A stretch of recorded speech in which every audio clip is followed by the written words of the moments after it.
look, at the end of the day, like again, it's the kind of stuff that I talked about at top is I have to hold on to my dad in his pickup truck came down 4 o'clock in the morning, picked me up in Miami from Tampa. We lived in a little shitty apartment in Tampa. He drove down in his little pickup truck to Miami to get me when I was cut from the CFL. I was driving up I-75. I don't know if you guys are from Florida. Any of you guys, if you know, it's I-75 is like, especially down in Florida, Alligator Alley. I'll never forget it. It's 4 o'clock in the morning. And I thought, well, fuck.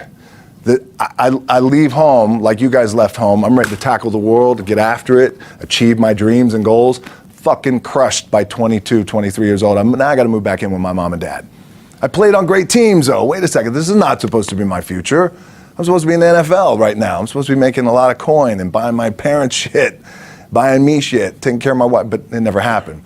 So I pulled out my wallet. I thought, well, let me see how much money I have. I opened it up. I had a 5, a 1, and change.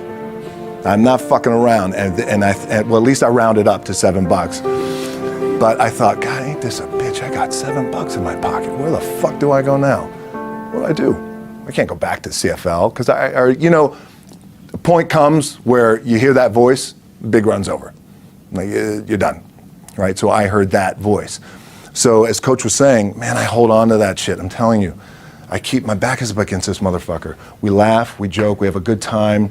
Press is always fun to do. Sometimes you got to make it fun. That's another thing. You got to do your best to make press fun if you can. But my back is still up against this motherfucker. I do not forget it.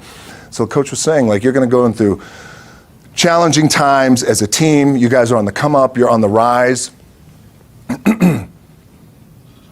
What this also helps me do, and again, it works for me, is at some point, you got to be fucking tired of not being number one. You have to be, and you got to fucking play angry, and I play angry. Now, I'm cool and calm with my approach, and when I step out on my field, which is a set, or, like, there's some, and you're always gonna have haters, and haters are like, well, God damn, man, how many movies are you gonna make, or how much shit are you gonna do? Like, you do a lot of shit. I say, yes, it's my ambition. Of course, why not? I could do it. Yeah, I love what I do. And not only that, but in what world do we not work every day? It doesn't mean, it's just like you guys in the off season. You gotta work every fucking day.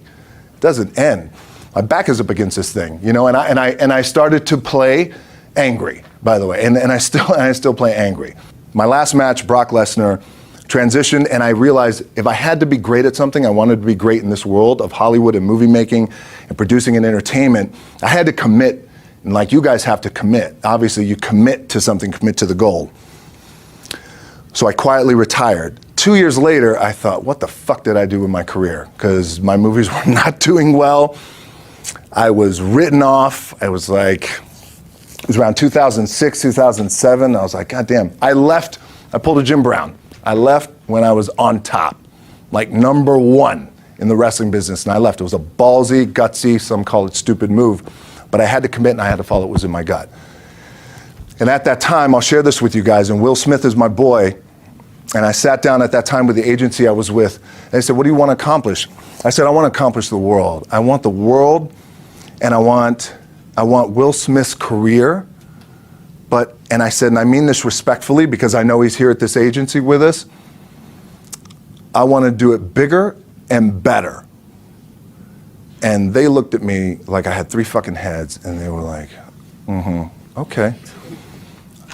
But I still stayed focused, and I still had still put in the hard work with my 2 hands, and that's it. And that's what it comes down to with you guys too. Look, I appreciate you guys giving me the time. I enjoyed this back and forth, rapping a little bit.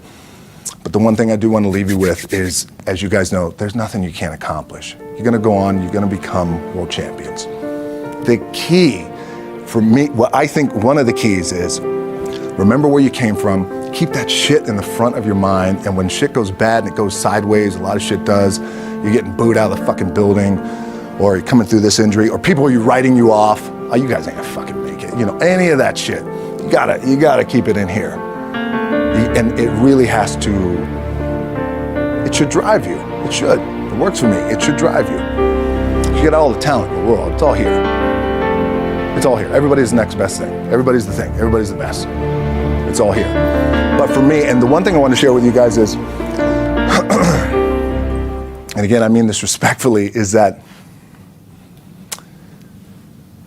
there's no other team in the world that has this level of hype and cachet and love and sizzle and fucking magic. And I'm not saying it because it's magic, Johnson, but I mean that, like, this team is fucking special. This place is special. Like, that's fucking special. So I would recommend that you remember what was accomplished here in the past, which again, I know you guys do because it's always here. It's always being pumped in your brain. But goddamn, I want to do it better. I'd want to do it better. I don't know how that is, because they even said to me, well, how do you do it better than him? This was in 2006. I said, I don't know, but I do believe there's a better way to do it and a different way to do it. Maybe it's through social media, connectivity, global, I don't know. Let me understand the market, all that. And here I am.